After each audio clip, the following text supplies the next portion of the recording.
Hi అండి. ఈరోజు మీకోసం ఒక కథ. మరి కథలోకి వెళ్తే, ఉషోదయ వేళ సూర్యభగవానుడు వెలుగు పూల మాలతో విశ్వమూర్తికి స్వాగతం పలుకుతున్నాడు. పక్షుల కిలకిల రాగాలతో జగతి మేల్కుంటుంది. గవర్నమెంట్ ఆఫీసులో చిన్న ఉద్యోగం చేస్తూ జాగ్రత్తగా దాచుకున్న డబ్బుతో రఘురామయ్య గారు తన 50 ఏళ్ల వయసులో కట్టుకున్న ఇల్లది. నలుగురు ఐదుగురు వాస్తు పండితులను రప్పించి చర్చించి వివరించిన తనకి నచ్చిన రీతిలో వాస్తు లోపం లేకుండా ప్లాన్ గీయించింది రఘురామయ్య భార్య వరలక్ష్మి. అన్ని గదులు విశాలంగా గాలి వెలుతురు బాగా తగిలేటట్టు కట్టించింది. ఈశాన్యంలో దేవుడి గది మాత్రం ఒక్క మనిషి కూర్చొని పూజ చేయడానికి మాత్రం వీలవుతుంది. ఆ ఇరుకు చీకటి గదిలో తూర్పు దిక్కుకు కూడా కట్టిన పూజ మందిరం. ఆ మందిరం నిండా రకరకాల దేవుడి విగ్రహాలు. బాగా పరికించి వెలుగులోకి వచ్చి చూస్తే గాని ఆ దేవుడు ఎవరో గుర్తుపట్టడం కష్టం. రోజు ఉదయాన్నే ఆ విగ్రహాలకి పూజ చేయటం అలవాటు వరలక్ష్మికి. 6 దాటుతున్నా ఇంకా నిద్రలేవని కోడల్ని మనసులో శాపనార్థాలు పెడుతూ పూజ చేయటం మొదలుపెట్టింది. సుప్రభాతం పూర్తయి వెంకటేశ్వర స్వామి సూత్రం మొదలవుతుండగా రఘురామయ్య గారు వంటింట్లోకి వచ్చాడు. లేవగానే బ్రష్ చేసుకుని కాఫీ తాగటం ఆయనకి అలవాటు. కాఫీ ఆలస్యం అయితే ఆగలేడాయన. విధవ కాఫీ కోసం కాస్త ఆగితే ఏమైపోయింది, ఆ మడిగిన్నెలు ముట్టుకోకండి గద్దించినట్లే అంది వరలక్ష్మి. అబ్బబ్బా, నీ మడిగిన్నెలు ముట్టుకోనిలేవే, కాస్త కాఫీ వెచ్చబెట్టుకుని తాగుదామని వచ్చాను. నీ కళ్ళు దేవుడికేసి తిప్పు, వంటింటికేసి కాదు, కాఫీ కప్పులు వంచుకుంటూ అన్నాడు రఘురామయ్య. ఆ విసుగు ఏదో మీ కోడలి మీద చూపించండి. ఎంత ఆదివారం అయితే మాత్రం ఇంకా లేవకపోవడం ఏమిటి, దరిద్రం అన్నది వరలక్ష్మి. అబ్బబ్బా వరం, పూజ మధ్యలో జగడం పనికిరాదు, ప్రశాంతంగా పూజ చేసుకో, వంటగది గుమ్మం దాటుతో అన్నాడు రఘురామయ్య గారు. పాపం కోడలంటే ఎంత ఆపేక్షో. ఈసారి కోడలతో పాటు భర్తను కూడా తిట్టుకుంటూ పూజ కంటిన్యూ చేసింది వరలక్ష్మి. సాధారణంగా ఆడవాళ్ళకి మన ఇంట్లో ఉండే దానికన్నా పక్క వాళ్ళింట్లో ఉండే దాని మీద ఆసక్తి ఎక్కువగా ఉంటుంది అంటారు. అదే డబ్బు నగలు మొదలైన వాటి మీద. అలాగే వరలక్ష్మి గారికి కూడా. మరి పూజ చేస్తూ దేవుణ్ణి ఏమని ప్రార్థించింది చూద్దాం రండి. దేవుడికి నైవేద్యం పెట్టి హారతి ఇచ్చి దేవుడి ముందర కూర్చుంది. రోజు చేసే విన్నపాలో సాధింపులో కానీ మొదలుపెట్టింది. ఏమిటో స్వామి, ఎన్ని పూజలు చేశాను, ఎన్ని నైవేద్యాలు పెట్టాను. మానవ మాతృరాలిని, నాకు గుర్తుండవేమో కానీ నీకు గుర్తుండకపోదు. అయినా మా పక్కింటి మంగతయారు పాటి చేయకపోయాను. దానికి డబ్బు నగలు అన్నీ ఉన్నాయి, దానికి అన్నీ ఇచ్చి మరి నాకేమిచ్చావు? 30 ఏళ్ల సర్వీస్ చేసి మా ఆయన కొన్నదేమిటి? ఓ ముష్టి చంద్రహారం, ముత్యాల గొలుసు, అంతకు మించి చేయించలేను అన్నాడు ఆ మగాడు. ఇకపోతే కోడలైన భారీ కట్నం తెస్తుందంటే అదీ లేదు. నా కొడుకు ప్రైవేటు ఉద్యోగానికి పెద్ద సంబంధాలేమీ రాలేదు. కాబట్టి నేను కోరుకునేది ఏమిటంటే ఆ మంగతయారికి ఇచ్చినవన్నీ నీకు వీలైతే దానికన్నా ఎక్కువ ఇవ్వు నాకు అని విన్నపించుకొని పూజ గది బయటకు వచ్చి మడిచీర మార్చుకొని మడత పెట్టి ఎవరికి అందకుండా ఎత్తైన మేకుకే తగిలించింది. రేపు పొద్దున పూజ వరకు మడిచీర ఉండే ప్లేస్ అది. మరి కోడల సంగతి ఏమిటో చూద్దాం రండి. ఎప్పుడూ అనగా లేచింది కానీ మంచం దిగగా మగతగా అటు ఇటు దొర్లుతున్న మాధవికి అత్తగారు కొట్టిన గంట శబ్దం లీలగా వినిపించింది. ఇంత పొద్దు ఎక్కినా లేవలేదు అని అత్త తిడుతుంది అని తెలిసినా పాపం ఒళ్ళు నొప్పులు జ్వరంగా ఉన్నట్టు అనిపించడంతో లేవలేకపోయింది. లేని ఓపికని తెచ్చుకుని మెల్లగా లేచి ముఖం కడుక్కుంది. ఇంతలో కోడల్ని చూసిన వరలక్ష్మి, ఏం తల్లి, బారెడు పొద్దెక్కి లేస్తే పనివడు చేస్తాడనుకున్నావు, ఎక్కడ పని అక్కడే చచ్చింది అంటూ కోపంగా అన్నది వరలక్ష్మి. జ్వరం వచ్చినట్టుంది అత్తయ్య అంటూ నూతులోంచి వస్తున్నట్టు నీరసంగా మెల్లగా అంది మాధవి. జ్వరం వస్తే ఏ టాబ్లెట్ మింగి పని చేసుకోవాలి, రాజీగాని లేపి టాబ్లెట్ తెమ్మను అంటూ విసుకుంటున్న స్వరంతో అంది వరలక్ష్మి. ఇంతలో పోనీలేవా, పాపం కోడలికి జ్వరం వచ్చిందంటుంది కదా, ఈ పూటకి ఇంట్లో పని నువ్వే చేసుకోరాదు అంటూ పాపం నచ్చ చెప్పాలని చూశాడు రఘురామయ్య గారు. నాకు తీరిక లేదు, ఈరోజు మన ఊరు రాములవారి గుడిలో ధ్వజం ఎత్తున్నారంట, నేను మంగతయారు వెళ్దామనుకుంటున్నాం. అస్తమాను కోడల్ని వెనకేసుకు రావటం తప్పితే వేరే పనేమీ లేదు మీకు. ఒంట్లో బాగున్నా లేకున్నా ఎవరి ఇంటి పని వారు చేసుకోక తప్పదు. అయినా ఈ సాయం ఏదో మీరే చేయండి, కోడల్ని వెనకేసుకు రావటం కాదు అంటూ ఇంకా ఏదో అనబోతూ ఉండగా గోడ అవతల నుండి, వస్తున్నావా వరలక్ష్మి అంటూ ఓ పిలుపు వినిపించింది. 2 ఇళ్ళకి ప్రహారీ గోడ అడ్డు. అందుకే ఖాళీ సమయంలో ప్రహారీ గోడకి ఇరువైపులా నించొని ఒకటే కబుర్లు చెప్పుకుంటూ ఉంటారు మంగతయారు వరలక్ష్మి. వస్తున్నా, బట్టలు మార్చుకోవటం ఒకటే ఆలస్యం అంటూ బెడ్రూమ్లోకి వెళ్ళింది వరలక్ష్మి. గుడికి కట్టుకుందామని తీసి పెట్టుకున్న మామూలు వెంకటగిరి చీర బీరువాలో పడేసి జానెడు వెడల్పు జరీ బార్డర్ ఉన్న కంచిపట్టు చీర కట్టుకొని చంద్రహారం వేసుకుంది. అందుకు కారణం ఒకటి లేకపోలేదులేండి. అందుకు కారణం పట్టుచీర నగలతో తయారయ్యే మంగతయారేనండి. ఇద్దరి మధ్య ఎంతో స్నేహం ఉన్నట్టు కనిపించినా ఇద్దరి మధ్య కనిపించని పోటీతత్వం కూడా ఉంది మరి. వాళ్ళిద్దరిది కాలక్షేప స్నేహం మరి. నేను వచ్చేసరికి వంట పని ఇంటి పని పూర్తి చేసేయి, దేవుడి గుడికి అని టిఫిన్ కూడా తినకుండా వెళ్తున్నా. జ్వరం అని మూలుక్కుంటూ పడుకుంటే సరిపోదు అని పని కోడలికి పురమాయించి మరీ వెళ్ళిపోయింది. మంగతయార్తో పాటు వరలక్ష్మి. భార్య బయటకు వెళ్ళగానే నిట్టూర్చాడు రఘురామయ్య. భార్య టిఫిన్ ఏమీ చేసినట్లు లేదని గబగబా షర్ట్ వేసుకుని ఆ వీధి చివర్లో ఉన్న కాక హోటల్ నుండి ఇడ్లీ పార్సల్ కట్టించి ఇంటికి వచ్చి ప్లేట్లో ఇడ్లీ పెట్టి కోడలికి అందించాడు. అమ్మాయి ఇడ్లీ తిని ఈ టాబ్లెట్ వేసుకుని పడుకో, పని గురించి ఆలోచించకు అని తన దగ్గర ఉన్న క్రోసిన్ టాబ్లెట్ కోడలికి అందించాడు. నోట్లో నాలుక లేని మాధవి అంటే ఆయనకి జాలి. కన్న తండ్రిలా వాత్సల్యం చూపిస్తున్న మామగారిని చూసిన మాధవికి కళ్ళల్లో నీళ్లు తిరిగాయి. ఏమ్మా, ఎందుకు బాధపడుతున్నావు? మీ అత్తయ్య మాటలకేనా? దాని మాటలు పట్టించుకోకు, అది అజ్ఞానురాలు. పోయి వెళ్ళి నువ్వు రెస్ట్ తీసుకో, ఇంటి పనిని చూసుకుంటాలే అన్నాడు రఘురామయ్య. బాగా చలి వేస్తుండడంతో దుప్పటి కప్పుకొని పడుకుంది మాధవి. రఘురామయ్య వంట పని పూర్తి చేసి వాషింగ్ మిషన్లో బట్టలు వేశాడు.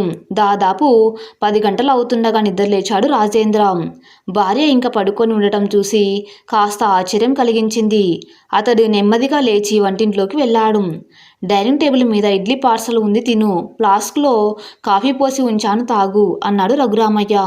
అమ్మ ఎక్కడికి వెళ్ళింది అన్నాడు రాజేంద్ర. గుడికి వెళ్ళింది, కోడలికి జ్వరం వచ్చింది, దగ్గరుండి జాగ్రత్తగా చూసుకో అన్నాడు రఘురామయ్య. రాజేంద్ర తండ్రికి ఏ మాత్రం రెస్పెక్ట్ ఇవ్వకుండా కాఫీ తాగుతూ టీవీ ముందు సెటిల్ అయ్యాడు. దగ్గర ఉండి చూడమనంటే కాళ్ళు పట్టాలి అని ఈయన ఉద్దేశం. టాబ్లెట్ వేసుకుని పడుకుందిగా, అదే తగ్గిపోతుందిలే అని అనుకున్నాడు రాజేంద్ర. తల్లికి తగ్గ తనయుడు అనుకున్నాడు రఘురామయ్య. ఇది ఇలా ఉండగా గుడికి వెళ్ళిన మంగతయారు వరలక్ష్మి వాళ్ళ దగ్గరికి వెళ్దాం పదండి. గుడిలో ప్రదక్షిణలు చేస్తూ మంగతయారు వరలక్ష్మి మాట్లాడుకుంటున్నారు. విశాలాక్షి కూడా నీళ్లు పోసుకుందంట అన్నది మంగతయారు. అవునా, నిన్న నాకు రోడ్డు మీద కనిపించి గంటసేపు కబుర్లు చెప్పింది కానీ ఈ సంగతి చెప్పలేదు. అయినా నీకెవరు చెప్పారు ఈ సంగతి అన్నది వరలక్ష్మి. తన కూడా నీళ్లు పోసుకుందన్న విషయం ఆ విశాలాక్షి తనకి చెప్పకుండా ముందు మంగతయారుకు చెప్పినందుకు మనసులో ఉదుక్కుంది వరలక్ష్మి. అయ్యో, ఇంకా చాలా విషయాలు ఉన్నాయిలే. వాళ్ళ కోడలు ఉదయం 9 అయితే గాని నిద్రలేవదట. గొప్పింటి సంబంధమని ఏరికోరి చేసుకున్నారు, ఏం లాభం? ఆ పిల్ల అత్తమామల్ని లెక్క చేయదు. పాపం విశాలాక్షి, ఎవరితో అయినా చెప్పుకుంటే పలుచన అయిపోతానని ఎవరితోటి చెప్పది విషయాలు. మింగలేక కక్కలేక అన్నట్టు అన్నదాని పరిస్థితి వివరించింది మంగతయారు. అవును, ఇన్ని వివరాలు ఎలా సేకరించావు అడిగింది వరలక్ష్మి. ఏముంది, వాళ్ళ పనమ్మాయిని పిలిచి కాఫీ ఇస్తే కాఫీ ఇచ్చిన విశ్వాసానికి ఇవన్నీ చెప్పింది అన్నది మంగతయారు. అందుకే కయ్యానికైనా వియ్యానికైనా సమానమైన వాళ్ళనే ఎంచుకోవాలి అన్నది వరలక్ష్మి. అయ్యో, కబుర్లలో పడి ఎన్ని ప్రదక్షిణలు చేశాం మర్చిపోయాం, ఇప్పుడెలా అన్నది మంగతయారు. ఇంకా 2 అంటే 2 ప్రదక్షిణలు చేస్తే సరిపోతుంది, ఇలాంటి ప్రమాదం జరుగుతుందని గుడికి వచ్చేటప్పుడు 11 బియ్యపు గింజలు లెక్క పెట్టి మరి తెచ్చాను. ఒక్కో ప్రదక్షిణ చేస్తూ ఒక్కో బియ్యపు గింజ విడిచిపెట్టాను. ఇదిగో చూడు, 2 అంటే 2 మిగిలాయి, కాబట్టి ఇంకో 2 ప్రదక్షిణలు చేస్తే సరిపోతుంది అన్నది వరలక్ష్మి. ఎంతైనా నువ్వు తెలివైన దానివి, మెచ్చుకుంది మంగతయారు. ప్రదక్షిణలు పూర్తి అయ్యాక ఇద్దరు క్యూలో నిలబడ్డారు. దైవ దర్శనం చేసుకున్నారు. దేవుణ్ణి చూసిన ఒక క్షణం తప్ప మిగిలిన టైం అంతా కబుర్లకే చాలలేదు ఇద్దరికి. అవును గాని వరలక్ష్మి, నీ కొడుక్కి పెళ్లి చేసి 2 ఏళ్ళు అవుతుంది కదా, నీ కోడలికి ఇంకా విశేషమేమీ లేదా? గుడి నుంచి తిరిగి ఇంటికి వస్తున్నప్పుడు అడిగింది మంగతయారు. ఆ మాటకు వరలక్ష్మి ముఖం పాలిపోయింది. అయినా తమాయించుకొని, మా వాడికి వయసేం పెరిగిపోయింది, అప్పుడే పిల్లల్ని కనడానికి ఇంకొన్నాళ్ళు చిలకా గోరింకల్లా ఉండండ్రా, ఇప్పటి నుంచే పిల్లా జల్లా బాదర్బందీ ఎందుకని నేనే అన్నాను. మా వాడని చెప్పుకోవటం కాదు కానీ వాడికి నా మాట అంటే వేదవాక్కు అన్నది వరలక్ష్మి. ఈ బడాయి కబుర్లకేం తక్కువ లేదు. పిల్లల కోసమని నీ కొడుకు కోడలు డాక్టర్ల చుట్టూ తిరగటం నాకు తెలియదనుకోకు అని మనసులో అనుకొని, నిజమే, అలా చెప్పినట్టు వినే కొడుకు ఉండటం నీ అదృష్టం సుమి అన్నది మంగతయారు. ఇల్లు రావటంతో బతుకు జీవుడా అనుకుంది వరలక్ష్మి. సంభాషణ ఇంకా పొడిగిస్తే మంగతయారు ఇంకా ఏం వివరాలు అడుగుతుందో అనే భయంతో, ఉంటా మంగతయారు, మీ అన్నయ్య గారికి భోజనం పెట్టే వేళ అయింది అంటూ గేట్ తీసుకుని లోపలికి నడిచింది వరలక్ష్మి. ఆకలికి నకనకలాడుతూ డైనింగ్ టేబుల్ ముందు కూర్చుంది వరలక్ష్మి. మాధవి, అన్నం వడ్డించి త్వరగా అంటూ కేక వేసింది. పాపం టాబ్లెట్స్ ప్రభావం వలన జ్వరం తగ్గి నిద్ర పట్టింది మాధవికి. అలా అరవకు, జ్వరంతో పడుకుంది కదా, నీ అరుపులకి భయపడి లేచిపోగలదు, అన్నీ డైనింగ్ టేబుల్ మీదే ఉన్నాయిగా, పెట్టుకొని తిను అన్నాడు రఘురామయ్య. అయితే పొద్దున్నుండి పడుకొనే ఉందా, వంట ఎవరు చేశారు అంటూ కొంచెం కోపంతో భర్త వంక అనుమానంగా చూసింది వరలక్ష్మి. నేనే చేశాను. రఘురామయ్య మాట పూర్తి కాకముందే ఇలా అడంగి పనులు చేయటానికి సిగ్గుగా లేదు. మీరు ఇలా అలసి ఇవ్వబట్టే అది హాయిగా ముసుగుతన్ని పడుకుంది. మీ అమ్మంటే ఎంత భయపడి చచ్చేదాన్ని నేను. అత్త అంటే సింహ స్వప్నంలా ఉండేది నాకు. ఒంట్లో బాగులేకపోయినా బయటకు చెప్పే ధైర్యం లేక ఇంటెడు పని చచ్చినట్టు చేసుకునేదాన్ని కదూ. ఇప్పటి కోడళ్ళకి సుఖరాలు ఎక్కువ అంటూ అన్నం తిన్నంతసేపు నసుకుతూనే ఉన్నది. కోడలిగా తను పడిన కష్టాలు తన కోడలు కూడా పడితే గాని వరలక్ష్మి లాంటి వారికి సంతృప్తి ఉండదు. భోజనం చేసి వచ్చి పడుకున్న వరలక్ష్మికి మంగతయారు మాటలు గుర్తుకు వచ్చాయి. తనకి మాత్రం మనవల్ని ఎత్తుకోవాలని ఉండదు. తన కొడుకులో లోపం ఉంది అని డాక్టర్లు చెప్పబట్టి తన నోరు ఎత్తలేకపోయింది. కానీ అదే కోడలికి పిల్లలు పుట్టే యోగ్యత లేదంటే ఈ పాటికి తన కొడుక్కి రెండో పెళ్లి చేసేయదు. అసలు ఆ మంగతయారు నోరు ఆల్ ఇండియా రేడియో లాంటిది. తనకి మనవలు పుట్టకపోవడానికి కారణం ఊహించి ఈ పాటికి తన ఫ్రెండ్స్ సర్కిల్ అందరితో ప్రచారం చేసి ఉంటుంది. ఆ దేవుడి దయ చూపించి తన కోడలి కడుపులో ఓ నలుసు పడేస్తే చాలు అనుకుంది వరలక్ష్మి. ఒకరోజు రఘురామయ్య రాజేంద్రల ఆఫీస్కి వెళ్ళిపోయారు. వరలక్ష్మి తన స్నేహితులు ఎవరో సినిమాకి రమ్మంటే వెళ్ళిపోయింది.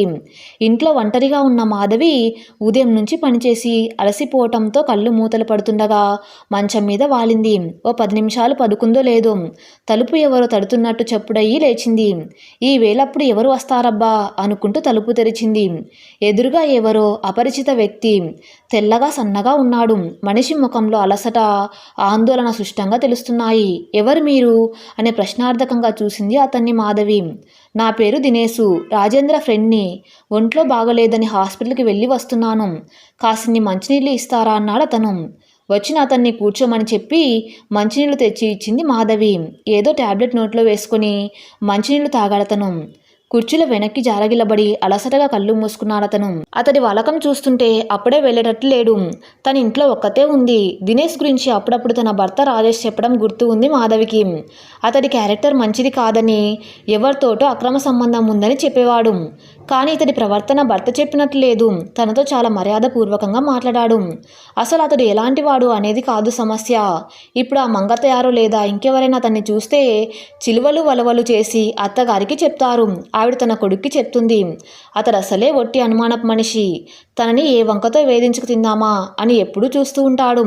తాటి చెట్టు కింద నిలబడి నీళ్లు తాగినా అనుమానిస్తూ ఉంటుంది ఈ లోకం. ఎవరు చూడక మునిపే ఇతడు వెళ్ళిపోతే బాగుండని ఆలోచిస్తుంది మాధవి. ఇంతలో గేట్ చప్పుడైంది. బయటకు చూసింది మాధవి. లోపలికి వస్తూ కనిపించింది అత్తగారు. వెదవది, కొత్త సినిమా కదా, పొద్దునే వెళ్ళినా టికెట్ దొరకలేదు అంటూ కుర్చీలో ఉన్న దినేష్ వంక చూసి మాటలు ఆపేసింది వరలక్ష్మి. మాధవ్ వంక అదోలా చూస్తూ లోపలికి వెళ్ళింది. దినేష్ వరలక్ష్మి చేసిన చప్పుడుకి మెలకు వచ్చింది. మంచినీళ్ళు ఇచ్చినందుకు చాలా థ్యాంక్స్ అండి, వస్తానండి అన్నాడు. పర్వాలేదన్నయ్యా అంది మాధవి. మాధవి సంబోధనకి అతడు ఓసారి మాధవ్ వంక చూసి ఏదో చెప్పబోయి ఆగి తల వంచుకొని వెళ్ళిపోయాడు. వెనక్కి తిరిగిన మాధవికి ఎదురుగా అత్తగారు తనని మింగేసేటట్టు కనిపించారు. ఆవిడ కళ్ళల్లో అనుమానం. ఆవిడ నోరు తుఫాను సృష్టించగలదు. ప్రస్తుతం ఎందుకో తుఫాను ముందర ప్రశాంతతలా ఊరుకుంది. అతన్ని నేను ఇంతవరకు చూడలేదు. అతని ఫ్రెండ్ దినేష్ అంట. తనంతట తానే పరిచయం చేసుకున్నాడు. ఒంట్లో బాగులేక ఆఫీస్కి సెలవు పెట్టి హాస్పిటల్కి వెళ్ళి వస్తున్నాడట. కాసిన్ని మంచినీళ్ళు అడిగితే ఇచ్చాను. మంచినీళ్లు తాగి కాసేపు కూర్చున్నాడు. ఇంతలో మీరు వచ్చారు అని అత్తగారికి అంతా వివరించి చెప్పింది మాధవి. వరలక్ష్మి నమ్మిందో లేదో అంతుపట్టలేదు మాధవికి. మాధవికి ఒక విషయం మాత్రం అర్థమైంది. అత్తగారికి తనంటే కసి. ఆవిడ కోడలిగా ఉన్నప్పుడు ఆవిడ అత్తగారితో ఆరాళ్లతో ఆవిడ చాలా కష్టాలే బాధపడింది. తనకి ఉన్న మామగారి సపోర్ట్ కూడా ఆవిడకు దొరకలేదేమో. ఆవిడ పడినంత శ్రమ నేను పడట్లేదని నేనంటే జెల్సీ ఆవిడకి. సాయంత్రం రాజేంద్ర ఆఫీస్ నుండి వచ్చే టైంకి ప్రతిరోజు ఏదైనా టిఫిన్ చేసి ఉంచడం మాధవికి అలవాటు. అంతేగాక తాను చేసిన టిఫిన్ అత్తయ్యకి మామయ్యకి భర్తకి టిఫిన్తో పాటు కాఫీలు కూడా తానే అందిస్తుంది. అలా ఆ రోజు కూడా అలవాటుగా టిఫిన్ చేస్తుంది మాధవి. రాజేంద్ర ఆఫీస్ నుండి రాగానే స్నానం చేసి ఫ్రెష్ అయి వచ్చాడు. అందరికీ టిఫిన్ ప్లేట్లలో సర్దింది మాధవి. వాళ్ళకి టిఫిన్ నీళ్లు నేను అందిస్తాను గాని నువ్వు వంట పని చూడు అన్నది వరలక్ష్మి. అలా అంటూనే టిఫిన్ పళ్ళాలు పట్టుకుని హాల్లోకి వెళ్ళింది.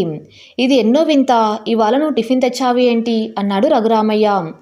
వరలక్ష్మి భర్త మాటలు పట్టించుకోకుండా తాను ఒక టిఫిన్ పళ్ళెం పట్టుకుని కొడుకు పక్కన కూర్చుంది. మధ్యాహ్నం జరిగిన దానికి కాస్త కొన్ని మాటలు జోడించి మరి చెప్పసాగింది.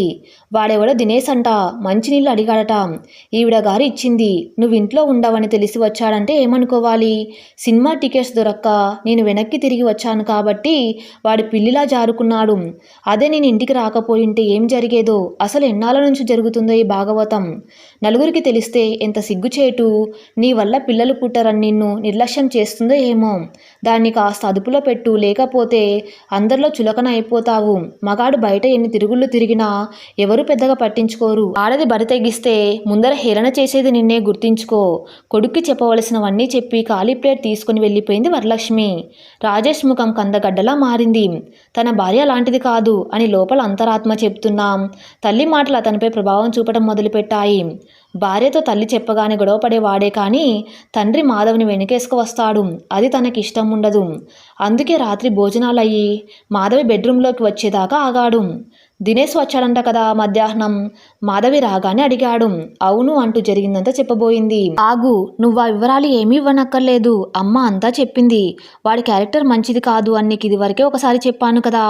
గుమ్మంలోని పంపించేయక మంచినీళ్లు కూడా ఇచ్చి కూర్చోబెట్టాలా కటుగా అన్నాడు రాజేంద్ర. అతను హాస్పిటల్ నుండి వస్తున్నా అని చెప్పాడు.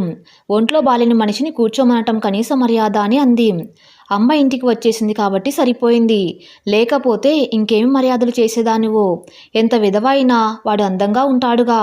మాధవి కళ్ళల్లోకి గుచ్చినట్టు చూస్తూ అన్నాడు. మాధవి బిత్తరిపోయింది. అవమానం జరిగినందువలన కోపం దుఃఖం ఒకేసారి వచ్చాయి.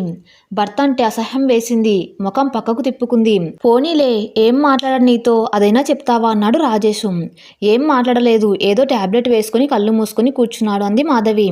అలా నువ్వెంటే నమ్మేస్తాననుకున్నావా? నీ అందం గురించి వర్ణించలేదా అన్నాడు రాజేశు.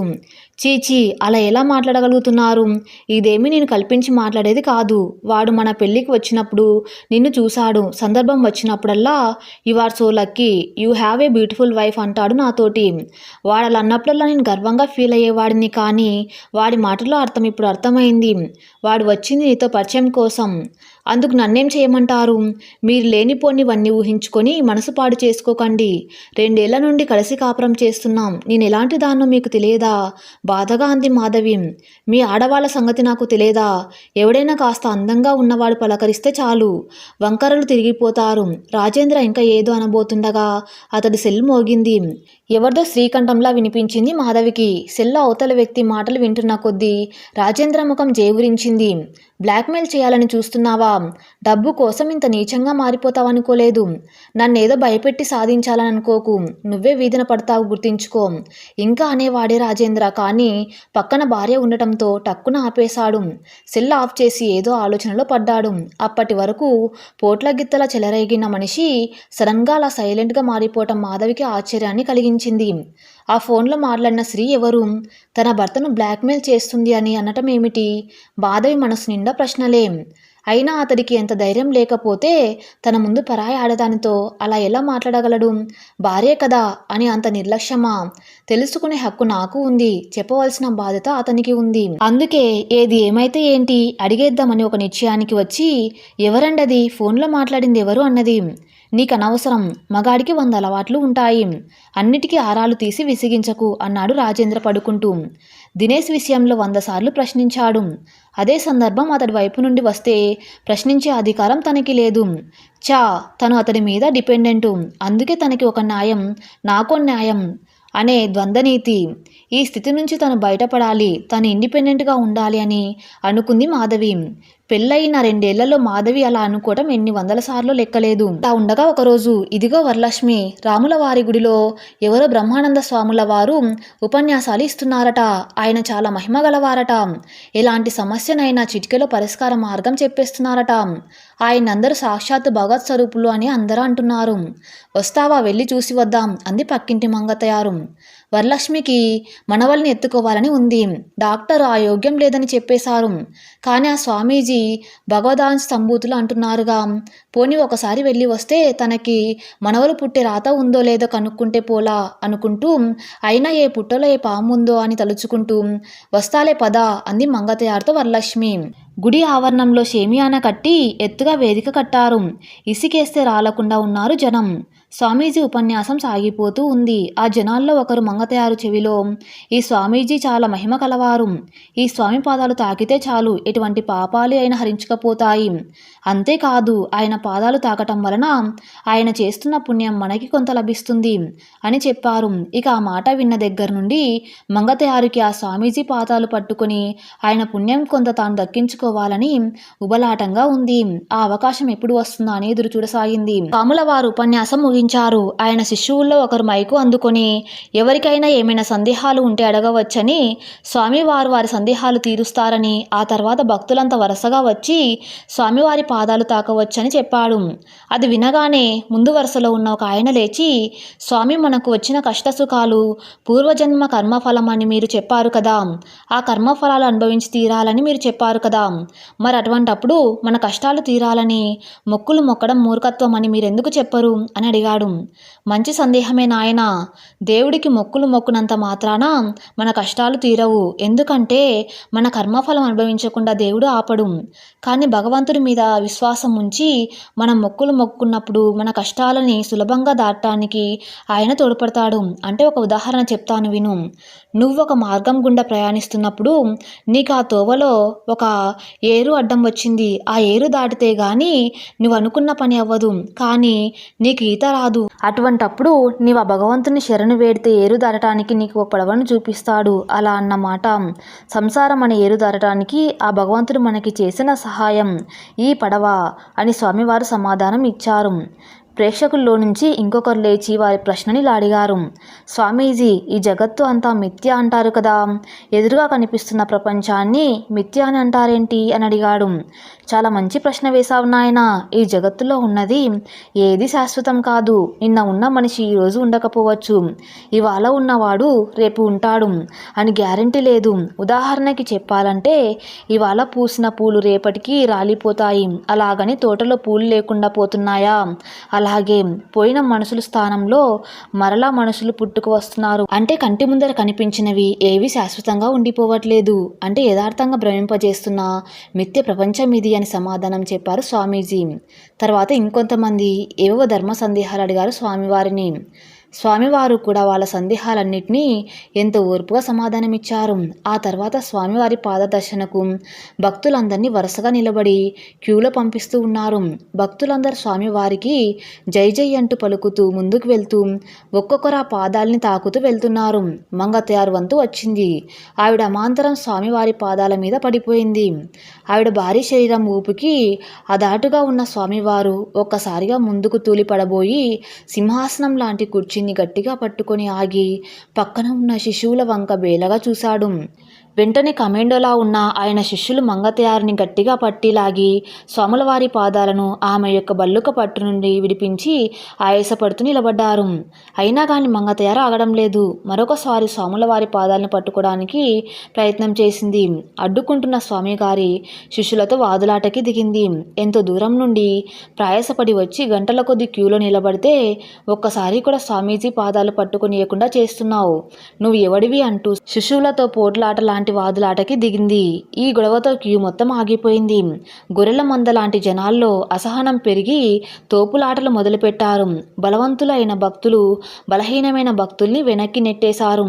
వెనక్కి తోయబడ్డవారు అన్యాయంగా ముందుకు వెళ్లేవారిని బండబూతులు తిడుతున్నారు. అప్పటి వరకు విన్న స్వామివారి శాంతి ప్రసంగం అంతా గాల్లో కలిసిపోయింది. భక్తజనం అదుపు తప్పి ఉప్పెనలా దూసుకు వస్తూ ఉండటంతో స్వాముల వారు ముందు జరగబోయే ఉపద్రవాలను ఊహించుకుంటూ కూర్చున్న సింహాసనంలో నుండి ఒక స్ట్రింగ్లా లేచి కిందకి దిగుతూ శిష్యులకి సైగ చేశారు. ఇలాంటి సందర్భాలు ఎదురవుతాయనే ముందు జాగ్రత్తగా స్వామివారు మార్షల్ ఆర్ట్స్లో ఆరితేరిన శిష్యులను మెయింటైన్ చేస్తున్నాడు ఆయన. ఆయన కన్నుసైగను అర్థం చేసుకున్న శిష్యులు అడ్డొచ్చిన జనాలపై తమ ప్రతాపం చూపుతూ స్వామిని జాగ్రత్తగా అక్కడి నుండి తరలించి ఆయన్ని కారులో ఎక్కించి నెమ్మదిగా ఊపిరి తీసుకున్నారు. అంత గట్టిగా స్వామీజీ పాదాలు గుంజకుండా ఉండాల్సింది. ఇప్పుడు చేతులు మంటలు పుడుతున్నాయి అంటూ మంగతయారు. అక్కడ జరిగిన తొక్కిసలాటలో చూడు, నా తల సిగ ఊడిపోయింది. అంటూ సిగను చుట్టుకుంటూ వరలక్ష్మి ఆయాసపడుతూ ఇంటికి చేరుకున్నారు.